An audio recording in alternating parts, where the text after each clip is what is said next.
Hey you guys, hey, I'm here to talk about the Real Housewives of Atlanta, season 9, I think it is, episode 11.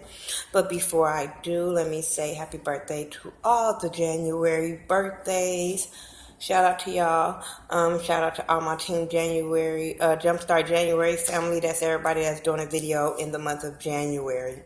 Before I get into the review, I'm tired. The last announcement I want to make is about the It's All About Support event that's going on here in Las Vegas, July the 7th through the 9th. Get your plane tickets, car reservations, all that together. We are still having the It's All About Support event. I'm still working out a few details, but I did talk to the hotel today, and we're trying to get the cost of the hotel down, so bear with me you guys with that.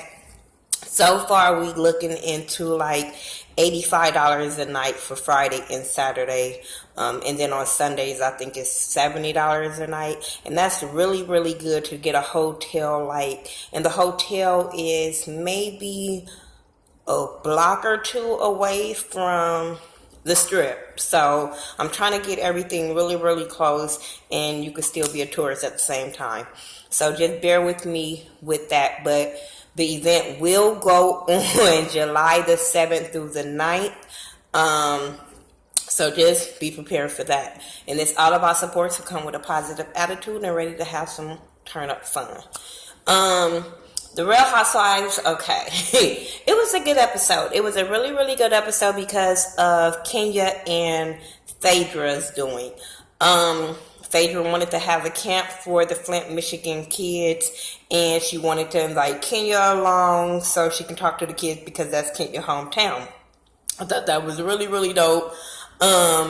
Regardless if you skeptical on the friendship, it wasn't about them being friends. It wasn't about that. It was about them coming together and unifying for a great cause, and which is kids. So they get to the camp. Only thing I was irritated is them throwing little shots and jabs. Well, really Phaedra throwing shots at Kenya about what she had on. Girl, if it'd get them boys to pay attention at that camp of her titties just being up, hey, her nipples wasn't showing, good enough for me. And then Kenya irritated about the bed. She complaining about the bed. I'm like, girl, you knew where you were coming, and if you gonna rough it like the kids and show them where you came from to where you at now, you need to suck it up and lay in that damn bed with those kids. Don't try to be like, even though I know she was playing, don't even try to even put it out there. Oh, can I go get a hotel room? And then these kids have to watch that back and be like, oh, we wasn't good enough for you to stay where we were staying. That kind of rubbed me the wrong way with Kenya and with that one. But they talk to these kids, they play with these kids. Kenya taught the girls how to twirl. Phaedra talked to the kids. I really liked them moments with them.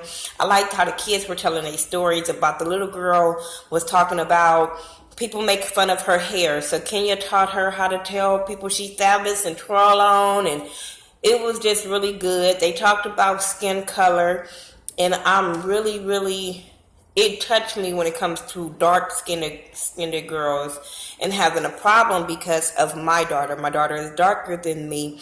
So from birth, I've always instilled in her that she was beautiful. I used to call her my top model. Not so more now because she's getting of age. I don't want this shit to go to her head as far as calling her a top model. But like from birth, I've called her a top model because I always wanted her to feel beautiful and important, because I know how it is for dark-skinned girls, or even any kind of girl, to just go through shit with other girls. So, and even today, every day when she walks out, I'm like, have a good day. You're beautiful. Keep your chin up regardless of what you go through. So you have to instill that in these kids, because you don't want their self-esteem down. You don't want them to be walking around with their head down and you not know why. So, everything that they were instilling in them kids were really good. When they had the talent show and the kids were dancing and the step show, I enjoyed all of that. I had a crying moment when those kids was talking about, not having their parents, not having, when their brother got shot. They just it just, because you never know what kids are really feeling and what they're going through. So for them to have this platform and to be able to express themselves in a positive way was a beautiful thing, and should always be shown on these type of shows. If you guys have this kind of platform, this is what you use it for. So that was that. They really had a good time, and that was that. Bob and Sheree, I can care less of him trying to get back with her. They made, he was talking about when they went out of town and got kicked out. So she was talking about how they had a fight because he had messed around with some, or flirted with some girls, and she turned up, and then they get kicked out the country. But you get kicked out the whole country? Really? Y'all turned up that, because it had to be bad for you to get kicked out the whole country. Like, something gotta be wrong. But that was that with them. I didn't care. This whole thing with Portia and Todd, I had mixed feelings with this. In a way, you don't want your man to do what he did, but then in a way, I'm like, girl, you jumping the gun and you not even giving this man a chance. Like, you just shut him down, broke him down all the way down. I'm like, and then you make a comment that's so fucking stupid that I be like, how can I take your side with this conversation when you still say dumbass shit? So they sitting there at dinner, and they're talking about, their relationship, whatever. They haven't been able to see each other. And he says that he got in trouble from his boss about pictures and videos they had posted on social media because his boss might be a Trump supporter. So she had a problem with that, and she was like, but I didn't even say that we were boyfriend and girlfriend. But I'm like, bitch, did you see the videos? You didn't have to. They always tell you, dumbass, that pictures and videos speak 1,000 words. Like, girl. So, then she said something about, I just wanted to have a baby with you. I didn't want to have a relationship. I just wanted to have your... You sound dumb as hell, because he said that he quit his job because his boss gave him that ultimatum and he wants to be able to do what he wants to do. I don't know how true that is because it sounds kind of a little fishy, but if that is the reason, you don't just jump down his throat and say how dumb he is and how this and that. Like, there's girls all the time that quit their job to move with their man overseas, over in a different state, whatever, and we don't just automatically call them dumb. Like, come on. I didn't really feel like he was dumb because he quit his job for her. I thought he was quitting his job because of the man gave him an ultimatum of being with her, and he like, wait a minute, you can't give me this ultimatum of who I can date type situation, so he quit. I don't know. I'm trying to think of all kind of scenarios of what could have happened, but I just felt the way she approached it made her look like a gold digger. It really made her look like a gold digger, because I feel like you didn't even give him a chance. He said he did that. Like, okay, give him a chance to come to Atlanta and build something. He can get a job. If he have a good education behind him and a good resume behind him, what's the problem? What's the problem? But then she had another scene where she fainted. So her and Shamia was at the house, and she milking it for all its worth, making Shamia run for ice and run for this and run for that. Yeah, you need them kind of friends. I just felt like she was a little overboard. So then Todd comes by, and she's really standoffish with him. And then they start arguing about him not having a job and him being able, him just chilling and all this kind of stuff. And I'm like, okay, how much time has lapsed? How much time has lapsed? Because I'm just like, girl, is this your way of breaking up with him so you can flex somebody else next season? I'm just saying. Then she was talking about how he was trying to get some, and he knew she had to be at work, and he was like, well, hell, we don't spend enough time with each other. That's why I was doing that. Didn't give him no reason to be coming at her the way he was coming at her, like, because y'all don't spend enough time with each other. She's supposed to wake up before she go to work. Boy, kiss my ass with that one. But their whole situation was crazy. So then this whole big Cynthia went to Candy's house and was basically moving in. So I don't know how many nights, but she was moving in like she was moving in for 30 days type shit. She bringing in pictures of her so she could put it by the bed. I'm like, Is that what you do when you go to a hotel room? Do you make it like yours and you go put your pictures up? Now the cereal, I wasn't tripping off of that. I was not. No, I understood where Candy was coming from, but I wasn't tripping that she brought her own cereal. Bitch, if you like Fruit Loops and you don't know if I got Fruit Loops, bring some Fruit Loops. Hell, I wish some of my people in my family would take some lessons from Cynthia when they come to my house. Bitch, stop eating up all my damn kids' food. I'm just saying. My kids need that, and then motherfuckers come over here and make goddamn salad bowls of cereal, and then when they leave, my kids ain't got no cereal. So hey, wasn't that? But Cynthia, spent the night over there. The next day, her realtor calls and tell her the house closed. They went through. She can move up in the house. Good. Then they have this thing. Once Phaedra gets back with Kenya, they kumbaya, they cool. So she wants all the girls to come to a little luncheon or whatever it is, to thank them for what they did at the last episode when they had the little pop-up shop. I didn't talk about that. If y'all see the little review with my sister, okay, but that episode wasn't that amazing to me. But she was trying to thank them about that. She was letting the kids, them know what happened in Detroit when they went out, in Flint, Michigan, when they went out there. So they were talking about that. So she was like, well, we did the camping with the kids. I want to go glamping with you guys. Everybody like, what the fuck? Hell no. What are you talking about? Y'all just went camping. Why do we got to go camping? But I understood where she was coming from. She was like, I just want to see if y'all on board with it before I book it. So everybody's like, cool. We cool with it. I was surprised Candy was so on board with this, knowing she don't get along with Phaedra. So I was like, is this the producer saying, hey, announce a trip? Because Candy was more vocal than anybody. Like, I'm with it. Hey, you heard Candy's voice. So then it turns left because all of a sudden Kenya wants to know about, when you invited us to your event, Phaedra told me that you were going to talk to us about your anger management or yada yada yada. So she was like, I said that, Phaedra. I said that when I say that. I didn't say that. So they start going, Phaedra started backpedaling and pussy popping, as James Caldwell would say. She just like, well, what I said. Bitch, that's what you said. And they played it back for us to hear it again. But you said it. And Portia was kind of caught off guard with that. Plus, then all of a sudden, when they was questioning her, she going back and forth with Kenya. She going back and forth, like, coming from you is coming from a negative place, so I don't really want to hear you. So when she said that, Candy was like, well, you know what, be quiet. How is anger management with you? Because Kenya was like, how is anger management? And whoop, and she like, what the fuck? Like, she was really, I felt like she was caught off guard and she was ambushed because they've been around each other many of times, and this conversation should have been came up. Now, on another side, bitch, you attacked some females on the group.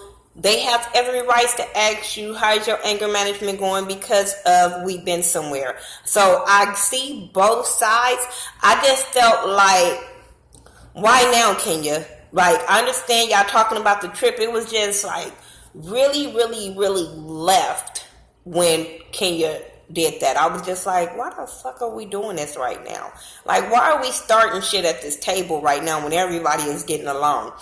So she's mad. Then Cynthia says something to her. Candy says something to her. So she's really irritated by this point. And then she started talking about, well, I'm going to just go a trip on myself because I don't need to go nowhere with y'all bitches. Like, fuck all this. And then she was like, she said something about her, speaking of Candy and Cynthia, is piggybacking or whatever. So then Candy gets all of her feelings because she already have ill will feelings towards Portia from the last time her and Portia dealt with each other.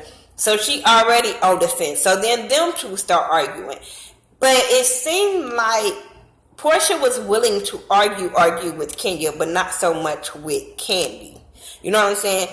But you talking all that shit in your confessionals. Talking about Kenya deserved it. Okay. We can debate about that. Kenya deserved it. Because I don't give a fuck. I'm so sorry. A lot of people say Kenya deserved that, yada, yada, yada. But I feel like when you get a certain age, bitch, you should know how to fight with your words. That's just me. I can cut a bitch with my words and then gotta move my hands. So I get that. Cynthia, when you fought her, bitch, you were wrong. And not Shamia, the other girl, I didn't care. That wasn't my fight. We didn't see it. I don't care. But you do have a pattern. But when she said something about Candy can nuck if she buck, I said, do you really want to fight Candy? You don't seem like you would get nitty gritty in this fight with Candy. It feel like Candy will pull your weeds out and then you'll be wishing somebody broke that shit up. When Candy was the type of bitch will fight when a bra pop off, she'll still fight. That's the type of bitches they look like to me. But they arguing, and it goes nowhere. So she gets up and she leaves. And what she did, she left. And while she's trying to leave, Kenya is steady walking behind her with Phaedra and Sheree. And I'm like, Kenya, back the fuck up. Now, no, I don't agree with nobody should put their hands on each other or nothing like that. So that's why I want Kenya to back the fuck up. Because if you know what a person is capable of, why do you still provoke them? Why do you still provoke them? Like, you know this girl is about putting hands on people and you seem like you want to get hands put on. I'm not going to go for that for Kenya win this one because I'm like, multiple people besides Portia asked you to stand back and you chose not to. So you made yourself look real stupid. But like I said, she left. Then they all still talking about the situation or whatever. And Sheree brings up that Kenya provokes things. Okay, because she sure provoked this fucking argument. Okay. Oh, whatever. She provoked things. Then it kind of goes left for me because they going back and forth on who provoked, who done what. She like, everybody in this group have done something. And I totally agree with that. Everybody have provoked something. Everybody have done something. And she was like, Sheree, you even provoked stuff. Sheree makes it a point to say something about Kenya. She see why Matt did what he did, bust her windows out her place. Because Kenya provoked people. I have a fucking problem with this. This is why I don't like that bitch, Sheree. This is why I don't like when women... Bitch, I don't care. I don't care. You never can make up an excuse of why a man do the things he do to women. Fuck that. That's fucking out of line. And then when she hit you back, oh bitch, how you gonna say that about me when people have went upside your motherfucking head? You get mad. You didn't know how to take that. You act like you wanted to fight Kenya when she brought that up. And she never denied it. She said whether it's true or not, she never denied the situation. So apparently, I'm sorry, Kenya always got dirt on these bitches. So apparently she heard some shit. And I don't kind of, the dating pattern that Sheree has, I could see it happening. You know what I'm saying? And I'm not going to say it's her mouth, but I could see it happening. You already said you and fought with Bob. You know what I'm saying? The way I'm seeing you and Bob get stupid. So, with that being an excuse for dudes to do that to you, fuck that. And then gonna try to turn that shit around on Kenya like she started that. Bitch, you brought up domestic situations and why people treat her the way they treat her, and people talking about that's why she ain't got no mama and she ain't got this. I'm like, this is fucked up. This is some fucked up shit to say. I'm sorry. I'm never gonna say, oh, that's why you ain't got no mama, you ain't got no daddy, and your daddy don't want to. I've heard it all about this girl, and I'm like, this is fucked up. Regardless of her starting shit, doing petty shit, I never will wish no ill will feelings towards her. I don't like Portia. I don't like Phaedra. But I never will want Apollo. I never wanted her ex-husband, Portia ex-husband, to put hands on them, to yell at them, to get all up in their face. Bust out they windows. When Apollo was doing that shit, even though I feel like Phaedra was putting on a little bit, nigga, back your ass up or get your ass beat up. Like, come on. Like, I never ever want a woman to feel like I'm giving no man an excuse for attacking her, whether it's physically or verbally. That's fucked up. That's fucked up. Even when what's his name? Stevie J was calling Jocelyn fat. I'm like, that's a form of abuse. That shit ain't cool. Wasn't cool. So then they broke that up. Everybody left except Sheree, Phaedra, and Portia. And then Portia goes in on Phaedra for talking to Kenya about her situation and lying and all that. Once again, Portia still backpedaling and pussy popping. Once again, I'm like, girl, just own up to your bullshit. Just own up to your bullshit. But then Sheree started going in on Kenya once again, and I'm just like, girl, you were so irrelevant. Like, so fucking irrelevant. She just a fucking mess starter. And we see next week, she's still gonna be on some petty shit, but nobody is calling her out. I ain't waiting to no motherfucking reunion show to call a bitch out when, like, ain't nobody seeing the common denominator of the storytelling in this motherfucking how rumors are getting spreaded. I don't understand. Anyway, that's my review for The Real Housewives of Atlanta Season 9, Episode 11. Tell me what you guys thought about this episode, and I'll talk to y'all in the next episode. Maybe. I'm just saying, y'all know how these women irritate me. Alright, you guys. Peace.